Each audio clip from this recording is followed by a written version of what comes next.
छत्रपती शाहू महाराजांच्या शासन व्यवहारांचे एक प्रेरणास्थान छत्रपती शिवराय हे होते.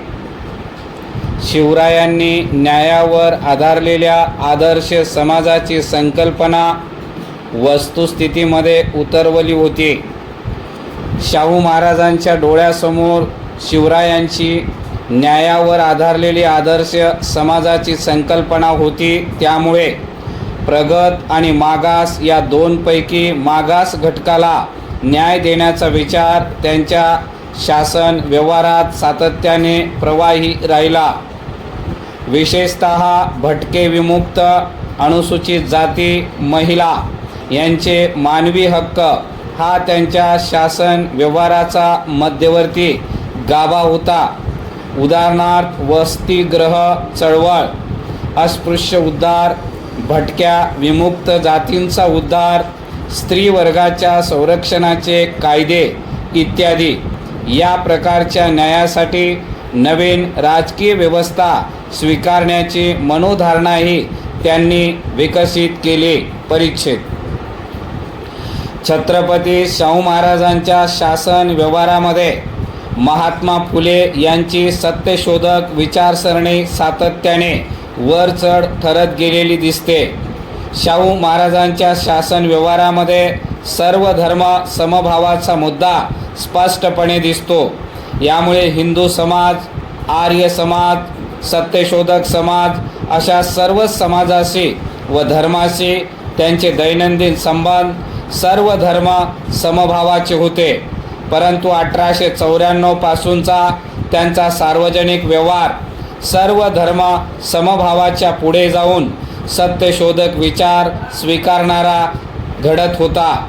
शेती, उद्योग, शिक्षण, साहित्य इत्यादी प्रकारची विषयपत्रिका महात्मा फुलेपासून प्रेरणा घेऊन शाहू महाराजांनी निश्चित केली होती. त्यामुळे शाहू महाराज केवळ एखाद्या दुसऱ्या प्रश्नासंदर्भातील शासन व्यवहार करत नव्हते. त्यांच्या शासन व्यवहाराचे खास वैशिष्ट्य समग्र परिवर्तन हेच होते. या अर्थाने त्यांनी शासन व्यवहाराची व्यवस्था उभी केली होती. थोडक्यात नवी व्यवस्था त्यांनी प्रयत्नपूर्वक उभारली. परिच्छेद महात्मा फुले व डॉक्टर बाबासाहेब आंबेडकरांनी ब्राह्मण आणि ब्राह्मणवाद यामध्ये फरक केला होता. शाहू महाराजांनी देखील ब्राह्मण आणि ब्राह्मणवाद यामध्ये फरक केला. त्यांनी केवळ ब्राह्मणवादाला विरोध केला, मात्र ब्राह्मण व्यक्ती व समाज यांच्या विरोधी कधीही कारभार केलेला नाही. कोल्हापुरात 11 जानेवारी 1911 रोजी सत्यशोधक कार्यकर्त्यांची सभा झाली. त्यांनी श्री शाहू सत्यशोधक समाज स्थापन केला. शाहू महाराजांनी या चळवळीला समाज चिकित्सा करण्यासाठी शासनाचा पाठिंबा दिला.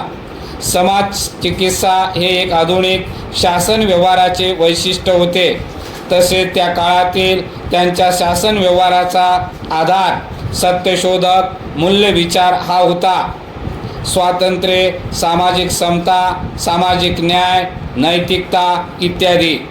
त्यांच्या शासन व्यवहाराच्या मध्यवर्ती आशय आधुनिक कल्याणकारी राज्य असा घडत गेला. दुसऱ्या शब्दात शाहू महाराजांच्या आधुनिक कल्याणकारी राज्याच्या शासन व्यवहाराचे स्रोत व प्रेरणा सत्यशोधक समाजाच्या विचारांमध्ये स्पष्टपणे दिसते. परिच्छेद त्यांच्या शासन व्यवहाराचे तिसरे महत्त्वाचे वैशिष्ट्य विज्ञानाची दृष्टी हे होते. शाहू महाराजांनी विज्ञानाचे वातावरण तयार केले होते.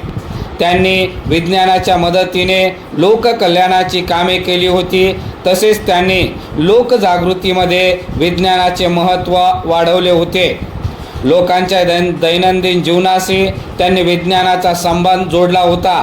त्यामुळे वैज्ञानिक आणि गैरवैज्ञानिक हा फरक समजावून घेऊन शाहू महाराजांनी शासन व्यवहार केला.